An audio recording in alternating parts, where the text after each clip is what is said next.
Hello friends, இன்றைக்கி நம்ம மாமிஸ் love கிச்சனில் பார்க்க போகிறது என்னோடய ஃப்ரைடே விலாக் தான் பார்க்க போகிறோம். ஸோ இன்றைக்கி பிரேக்ஃபாஸ்ட்டுக்கு பூரி உருளைக்கிழங்கு மசாலா.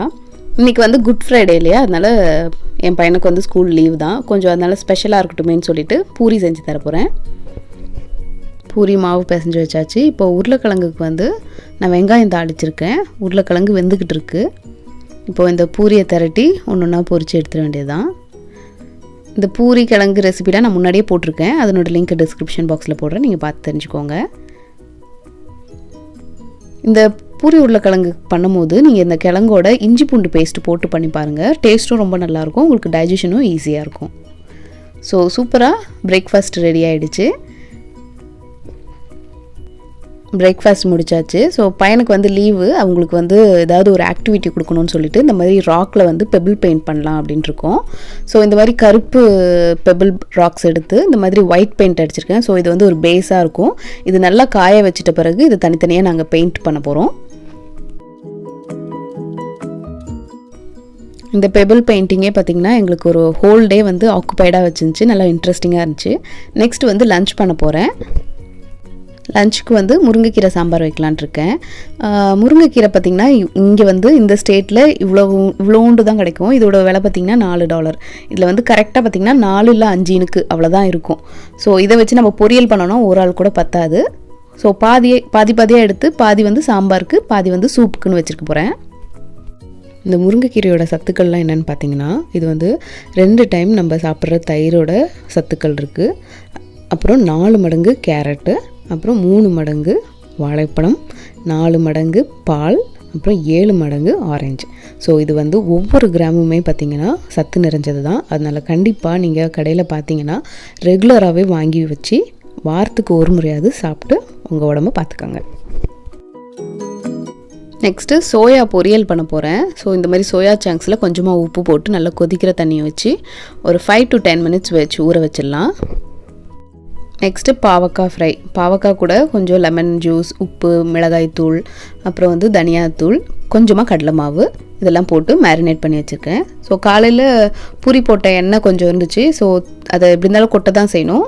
அதுலேயே இந்த பாவக்காவை போட்டு நல்லா ஃப்ரை பண்ணி எடுத்துக்கலாம். இப்போ சாம்பாருக்கு வெங்காயம் தாளிச்சிட்ருக்கேன். ஸோ கொஞ்சமாக எண்ணெய் ஊற்றி கடுகு, சீரகம், வெந்தயம் போட்டுட்டு அப்புறமா ஒரு வெங்காயம் அது வதங்கிட்ட பிறகு தக்காளி போட்டிருக்கேன்.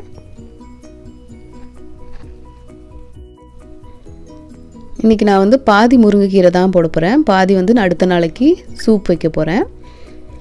இப்போ குக்கரில் துவரம்பருப்பு நல்லா வேக வச்சாச்சு. நெக்ஸ்ட்டு சைடில் பார்த்திங்கன்னா சோயா பொரியலுக்கு கொஞ்சமாக எண்ணெய் ஊற்றி ஜீரகமும் வெங்காயமும் போட்டு நல்லா வதக்கிக்கலாம். இந்த சோயா பார்த்திங்கன்னா என் பையனுக்கு ரொம்ப பிடிக்கும். சிக்கன் நினச்சிட்டு சாப்பிட்ருவான் அவன்.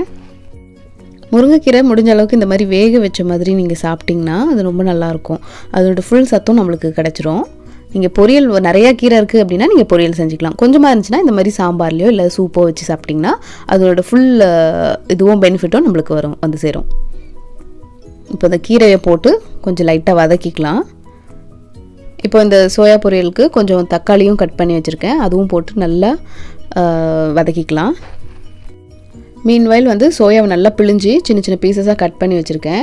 அதையும் போட்டுட்டு கொஞ்சமாக மஞ்சத்தூள், மிளகாய்த்தூள், தனியாத்தூள் இதெல்லாத்தையும் போட்டு நல்லா ஃப்ரை பண்ணிக்கலாம்.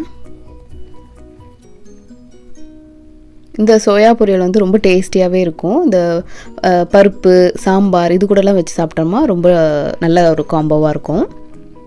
இது ஒரு 10 to 15 minutes நல்லா மீடியம் ஃப்ளேமில் ஃப்ரை பண்ணிக்கோங்க.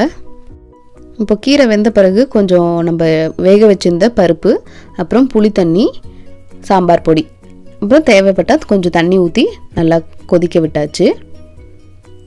இப்போ கடைசியாக இந்த சோயா பொரியலுக்கு கொஞ்சமாக கரம் மசாலாவும் கொத்தமல்லி, கருவேப்பிலை இது போட்டு நல்லா மிக்ஸ் பண்ணி இறக்கிட்டோன்னா நம்மளுக்கு இந்த சோயா பொரியல் ரெடி ஆகிடும். இந்த சோயா பார்த்திங்கன்னா சிக்கனுக்கு ஈக்குவலான்ட்டாக ப்ரோட்டீன் ஜாஸ்தி, அதேமாதிரி விட்டமின் பியும் ஜாஸ்தி, ஒமேகா ஃபேட்டி ஆசிட்ஸும் நிறையாவே இருக்குது. பட் ஆண் குழந்தைங்களுக்கு இல்லை ஆண்களுக்கு இது ரெகுலராக கொடுக்காதீங்க. பெண்களுக்கும் பெண் குழந்தைங்களுக்கும் இது ரொம்ப நல்லது. இது ஆல்மோஸ்ட் ரெடி ஆகிடுச்சு. இப்போ நம்மளோட லஞ்சும் ரெடி. சாதம், இது வந்து என் பையனுக்கும் என் ஹஸ்பண்ட்க்கும். இது வந்து சாமை கொஞ்சம் குழஞ்சிருச்சு, பட் குழம்பு சாதத்துக்கு கரெக்டாக தான் இருக்கும். அப்புறம் வந்து சோயா பொரியல், பாவக்காய் ஃப்ரை, அப்புறம் நம்மளோட முருங்கைக்கீரை சாம்பார். சாப்பிட்டு முடிச்சுட்டு நெக்ஸ்ட்டு நாங்கள் வந்து ராக் பெயிண்டிங் கண்டினியூ பண்ண போகிறோம். இப்போ வந்து ஓரளவுக்கு பெயிண்டிங்லாம் பண்ணியாச்சு. நானும் என் பையனும் சேர்ந்து தான் பண்ணியிருக்கேன். ஸோ வந்து கொஞ்சம் சிம்பிளான வேலையெல்லாம் பார்த்தது வந்து என் பையன். அப்புறம் இந்த இன்ட்ரிகேட்டான ஒர்க் பண்ணதெல்லாம் நான் தான். ஸோ ஸ்ட்ராபெரி, ஹார்ட்டு, அதுக்கப்புறம் வாட்டர்மெலன், லேடி பக், இந்த ஹார்ட் இதெல்லாம் பார்த்திங்கன்னா என் பையன் தான் பண்ணான். அப்புறம் இது வந்து மாம்பழம், இது வந்து ஃபுல்லாக என் பையன் தான் பண்ணான். இந்த கூகுளி ஐஸ் வச்சு பண்ணியிருக்காரு. ஸோ மிச்சதும் நாங்கள் பண்ண போகிறோம். நெக்ஸ்ட் இப்போ பண்ண இந்த ராக்கெல்லாம் வந்து மேக்னெட்டாக ஆக்கலாம் அப்படின்ட்டு ஒரு ஐடியா வந்திருக்கு. ஸோ அதை வந்து செஞ்சு காமிக்கிறேன் உங்களுக்கு. இந்த மேக்னெட் ஸ்ட்ரிப்ஸ் பார்த்திங்கன்னா இது ஏற்கனவே என்கிட்ட இருந்தது தான். நான் இப்போ இதை தான் யூஸ் பண்ண போகிறேன். இதுக்கும் மேலே என்கிட்ட இந்த மாதிரி ஒரு மேக்னெட்டிக் ஷீட்டே இருக்குது. இதை கட் பண்ணி சின்ன சின்ன பீஸஸாக வேண்டிய சைஸ்க்கு கட் பண்ணி யூஸ் பண்ணிக்கலாம். இங்கே இல்லைன்னா கடையில் கூட வாங்கிக்கலாம்.